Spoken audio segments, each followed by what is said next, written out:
Sanibona, ngaphambi singene kwivideo namuhla, ngithi angithathe lethuba ngibonge isupport nothando nesikhombise lona lingaphezulu kokucabanga kwethu.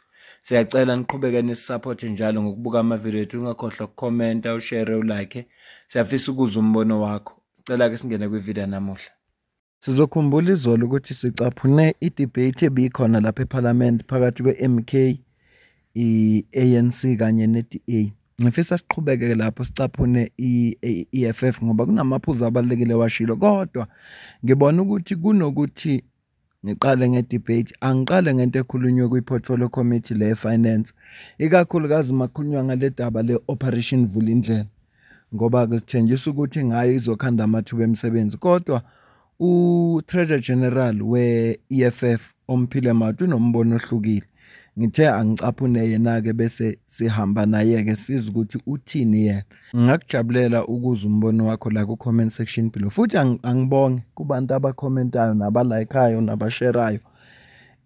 Kukho kuningi engikufunda kini. Kwesinye isikhathi sikhuluma ngathi siyaphikisana, kodwa kuningi engikufunda kini ngoba asicabangi ngokufana. So ngiyakhona ukuthola ukuthi abanye abantu babuka kanjani izinto, ngikwazi nami ukuba khona engikufunda. Ingakho comment section ngiyithanda, ngiyawa responda futhi ama messages uma nginethuba futhi ngibona ukuthi kunesidingo ngiyawa respond. Thank you, Chair. Chair, this is precisely the reason why we view Operation Vulindlela as a project to privatize our SOEs. Because here we're even saying the committee recommends that NT should provide details on how the new PPP model would function and ensure that PPPs are more effective, instead of saying to ensure that SOEs are more effective and efficient. So it is for this reason that we reject this notion. It's basically going to erode the inherent functions of the state. You're privatizing the SOEs here, and we reject it in its entirety, Chair. So you recommend the capitalization of SOEs and the IPPs jointly. So you say the two will go together, the IPP and SOEs, or what is it that you are rejecting? This is talking about PPP, public-private participation, partnerships rather.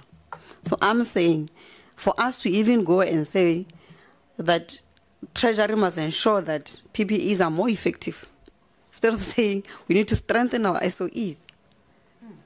Because, and that's what Operation Vulindlela is doing. You are bringing in private sector, which is not going to help you with anything. And I've demonstrated this even in the previous meetings. But for us to even put it here and say, let's make them more effective, if instead of saying SOEs, it's completely wrong, Chair. We'll never agree to this. This is precisely us saying privatize state-owned entities. The ultimate goal here is to privatize SOEs. We know, we come from there. We know what we're talking about. I understand the South African economy to be a mixed economy with the participation, strong participation of state, but also the private sector. So how do we lock out the private sector in a mixed economy that we have adopted as this government? We are saying that they are not wanted completely. There's nowhere they should work with the state. And I have to understand what you are saying. That Sure. They should not be brought on board where they have got capacity. Because there's nowhere we are talking about privatization of SOEs here. I understand the sentence to be talking about strengthening also the role of private sector partnering with the state, and does not mean that the private sector will dictate terms for the state. It doesn't. There's a PPP model, and we stated it even last time when the minister was here, that in working on what they call the BVI or whatever, they will come back and give us more information as to how this model is going to operate. But just to reject it even before they come back with the details, is it right? No, Chair, thank you. You've prompted me because I did not want to go into detail. What you are asking them to do at Transnet, go and check what you're asking them to do. They are not bringing infrastructure. They are not bringing rolling stock. They are not bringing any skills. Transnet has been running for over 150 years on their own. You are asking them to come and drive your own locomotives. That's what you're asking them to do. But Transnet has been doing that. So that's what I'm saying. Operation Vulindlela is a way of bringing private sector where it's not necessary. We agree that we are in a mixed economy. I mean, the private sector is everywhere. Everywhere. We've got private securities, we've got private everywhere. But here we're talking about a state-owned entity where they do not bring any skills, they don't bring in any money, they don't bring in any rolling stock, any infrastructure, nothing. What is currently happening in these state-owned entities is that they were run down. Brian Molefe is there. He can confirm what I'm saying because he used to run Transnet, and I'm not, his ambassador or anything, but it's because I worked with him. And look at what we did when we were at Transnet. There was no private-public participation anywhere. And ever since we left, it has collapsed. Chair. In our time, we can give you, comrades, you must learn to read. Just go and read. It will help you a lot. Because the reports are there of what SOEs used to do and are doing. And we protect Honorable Mauta to make a point. If we don't agree, we'll raise our hands and state our points. Please. You are protected. Thank you, Chair. So I'm just saying, just go and look at what private sector is doing in the state-owned entities. So I'm not saying we're closing them out, but in what we call state-owned entities, there's nothing they're bringing on the table. I can assure you. And when I say I've lived that life, I mean exactly that. So I will never agree with this, Chair. This is pure privatization of the state-owned entities. You might not see it in 2025. Let's talk in 5 years. You're going to say you were right. So we rejected this. DG, last time when the minister was here, I think we were at Good Hope. We said that you will come and brief the committee about the PPP model. Today we'll not go into detail about that. We agree with what is here. But you can see the debate here. You need to come and give more information as to how this model is operating and is going to be enhanced by government. Can we do that in the next quarter when you come and appear before the committee on the quarterly report? Agreed? Yabona ubeka amaphuzu abalekile omphile mathu kodwa ngenxa yokuthi imedia isiyasbrainwasha thina njengabantu uma khulunywa ngoBrian Molefe vele sicabanga ukuthi kuthiwa konje waba implicated kwi state capture kodwa njengoba ethi kubantu go and read ama reports akhona uzibonele then ube ne judgment yakho ngoba lento yokufunzwa into uze nawe uyikholwe kodwa ungazange wayiverify ngokwakho iyakwenza isithutha yazi ube isithutha esihle sifundile esikwazi ukukhuluma isilungu ngcono kunami so ngifisa ukucaphuna ivideo efakaza lento ade isho bese singena kwi debate ye EFF. During the time of Brian Molefe, the minister was Malusi Gigaba. I remember at one point Malusi came to East London when we were shipping the wagons and locomotives out of East London to Mozambique. He came because he believed in that struggle. Brian Molefe personally went to Tanzania to negotiate for a deal of Transnet manufacturing and maintaining the rolling stock of Tanzania Railways. And then Siyabonga Kama was the same. And then President Zuma came. The way he believed in this project that we're in, he came and he graced our ceremony by launching the Trans-Africa locomotive. But then since after that came the Ramaphosa administration, that did what? That said, no, you can't go beyond the borders. And they won't say it to you, but you will just see with them declining anything and everything that seeks to speak to expanding your wings beyond the current. And that was, it didn't come as a surprise, by the way, because that was the regime of Maria Ramos. Maria Ramos did not believe in us expanding our wings beyond South Africa. And who's Maria Ramos? You're talking Trevor Manuel. You're talking, it's the same current regime. It's the current administration, actually. So we are in that situation, and we said I personally said, look, my conscience would not agree that I still sit here and see that we will reverse all the gains that we're making. Bengithi nje angifake le video lasho khona into ababeyenzile besasebenza no Brian Molefe uMphile Mouth. Njengoba ekhuluma ngento akayibona. Njengoba esho ukuthi umsebenzi wabo nje njengoba ethi abantu abambe bayufunda ukuze bezokwazi ukuphikisa nge-evidence ukuthi cha ilento esho ama number yaphika. Yeah, so ngizama ukukuvezela nje ukuthi lento ayisho uyayazi bake bayisebenza noma ke ngeshwa ukusebenza kwabo kwagcina kufana neze ngoba ukungena ka President Ramaphosa bafike bayikhansela yonke lonto leyo. Kodwa ke asiqhubeke sizwe ukuthi lo bebeka amaphuze EFF utheni yena. Thank you, Honorable MEC. The next speaker on the podium is going to be Honorable Kennedy from Limpopo, the province of Baobab Tree. She's online. Honorable Kennedy, I'm going to count to 5. If after 5 it does not, you don't materialize, I pass. 1. Thank you. All right. Thank you, Honorable Chair. Thank you, Honorable House. Greetings to the Minister. Honorable Chairperson, the economic freedom fighters takes this opportunity to once again reaffirms its commitment to fighting corruption and championing the cause of transparency at all levels of government. We are resolute in our belief that public office is a responsibility to serve the people, uphold the rule of law, and manage resources with utmost integrity and prudence.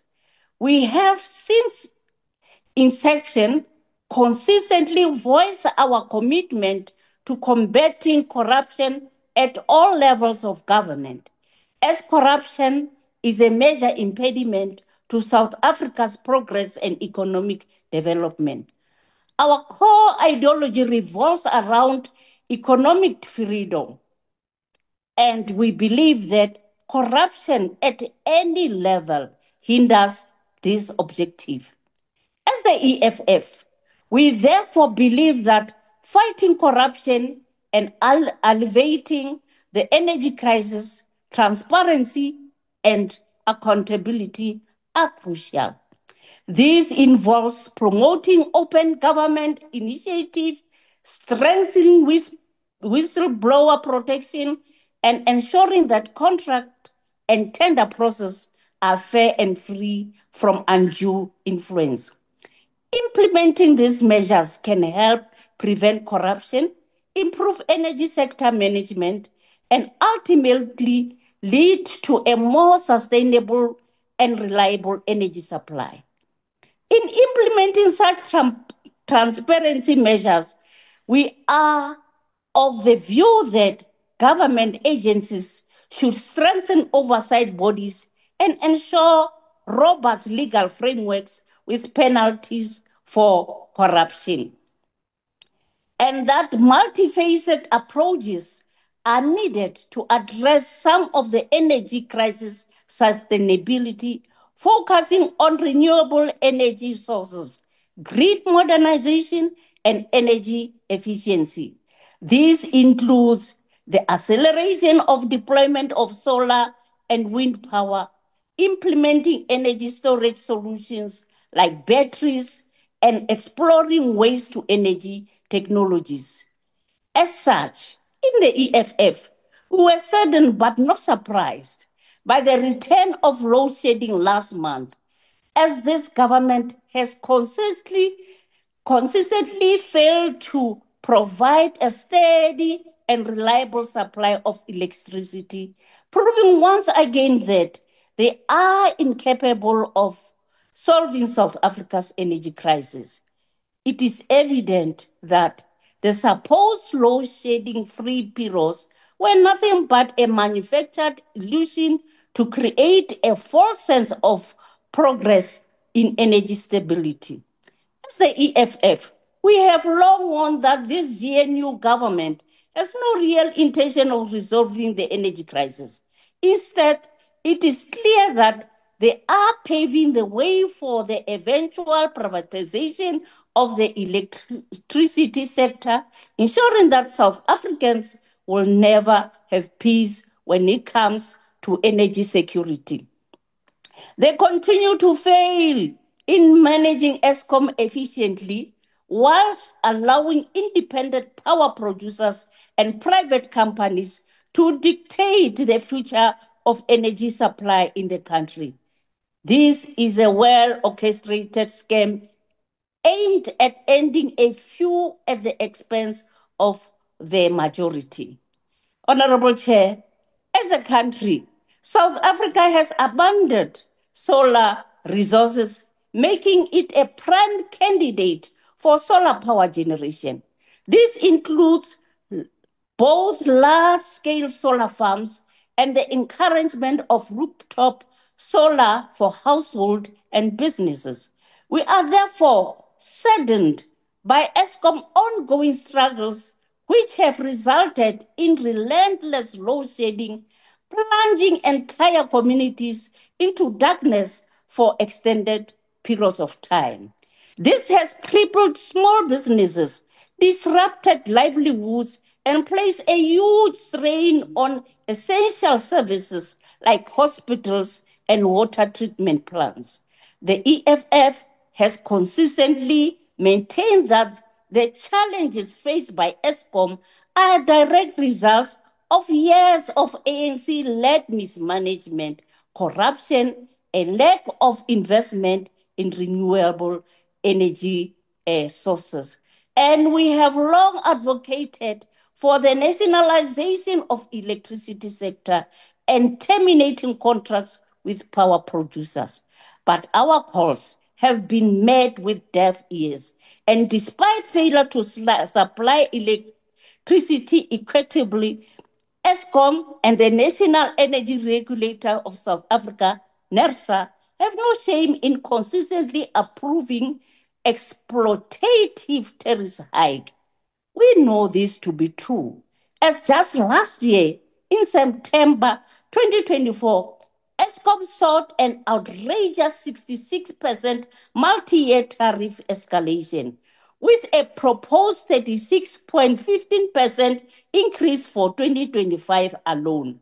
Although NERSA reduced the request, it still approved a burdensome 24% increase, forcing South Africans to pay more for a service that remains unreliable. This follows a cumulative 33.77% increase in 2023 and 2024, further burdening struggling households and businesses. As the EFF, we reaffirm today that the resolution to South Africa's energy crisis does not lie in increasing tariffs for an unreliable service or in privatizing electricity supply. We therefore demand an end to load shedding and load reductions and equitable distribution of electricity across all communities and a rejection of any attempt to privatize Eskom. Eskom should not even be a profit-making entity, but simply be playing a developmental role in our economy, ensuring that energy is sufficient to necessitate the running of our country. The people of South Africa should not be held hostage by a corrupt and incompetent government that prioritizes profit over the well-being of its citizens. As the EFF, we believe in a state-led approach to investment in energy sector rather than relying on private sector participation. The energy crisis can be tackled through a combination of increased supply, reduced demand, and a transformation of the electricity sector. Key strategies would include accelerating the development of renewable energy sources like power and wind, improving ESCOM's performance and promoting energy efficiency measures. As we know, corruption undermines trust in government and disrupts the effective implementation of energy policies. By improving institutional quality, implementing anti-corruption measures, and upholding the rule of law, South Africa can create a stable and predictable environment for investments in the energy sector. Not forgetting that Corruption Watch emphasizes the importance of openness and transparency in the energy sector. ESCOM, as the state-owned electricity utility, needs to improve its existing supply availability. This involves addressing inefficiencies in power plant operations and improving maintenance practices. South Africa needs to transform its electricity sector to achieve long-term energy security and sustainability. This includes improving the grid infrastructure, modernizing power plants, and developing new energy storage technologies. It should also invest in energy efficiency measures to reduce overall energy consumption.